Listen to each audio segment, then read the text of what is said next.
ഹരി ഓം. കഥ കേൾക്കണ്ടേ? ശ്രീ പരമേശ്വരൻ പാർവതിക്ക് പറഞ്ഞു കൊടുത്ത കഥ.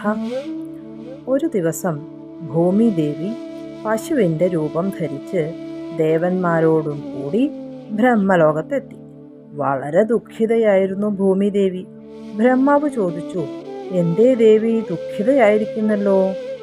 ഭൂമിദേവി തൻ്റെ ദുഃഖത്തിൻ്റെ കാരണങ്ങൾ പറഞ്ഞു. എന്താ കാരണം? രാവണൻ തുടങ്ങിയ രാക്ഷസന്മാരെ കൊണ്ട് ഭൂമി നിറഞ്ഞിരിക്കുന്നു. ആകെ ഭാരം ഭൂമിദേവിക്ക്. അവരുടെ ദ്രോഹം സഹിക്കാൻ വയ്യ. ഇതിൽ നിന്ന് തന്നെ രക്ഷിക്കണം. ബ്രഹ്മാവ് അല്പനേരം ആലോചിച്ചതിനു ശേഷം, വിഷ്ണുവിനല്ലാതെ ഈ പ്രശ്നം പരിഹരിക്കാൻ സാധിക്കില്ല എന്ന് മനസ്സിലാക്കി. അതുകൊണ്ട് എല്ലാവരെയും കൂട്ടി ബ്രഹ്മാവ് ക്ഷീരസാഗരത്തിൽ പാലാഴിയിൽ പള്ളികൊള്ളുന്ന വിഷ്ണു ഭഗവാനെ കാണാനായിട്ട് പുറപ്പെട്ടു. ഭഗവാനെ സ്തുതിച്ചു. നിലാവ് പോലുള്ള പുഞ്ചിരിയോടും ഉയർന്ന കിരീടത്തോടും ശ്രീവത്സമണിഞ്ഞ മാറിടത്തോടും മാല, മോതിരം, തോൾവള, രഞ്ഞാണം തുടങ്ങിയ ആഭരണങ്ങളോടും കൂടി ശോഭിക്കുന്ന ഭഗവാൻ അവർക്ക് മുമ്പിൽ പ്രത്യക്ഷനായി. ഭഗവാൻ ചോദിച്ചു, എന്തേ എല്ലാവരും കൂടി എന്നെ കാണാൻ വന്നത്?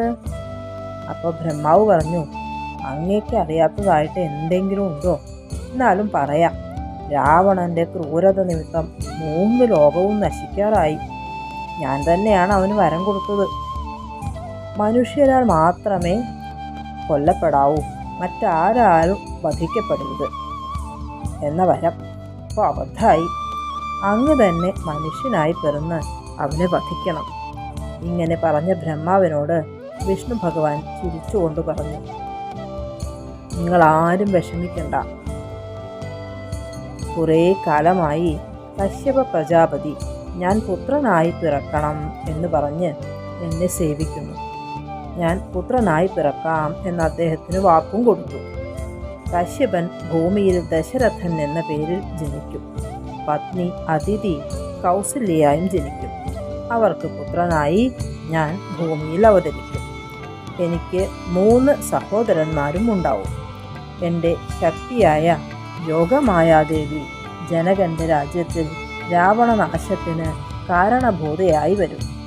ദേവന്മാരെ, നിങ്ങളെല്ലാവരും വാനരന്മാരായി ഭൂമിയിൽ വന്ന് പിറക്കണം എന്നും പറഞ്ഞ് വിഷ്ണു ഭഗവാൻ മറഞ്ഞു. എല്ലാവർക്കും വളരെ സന്തോഷമായി.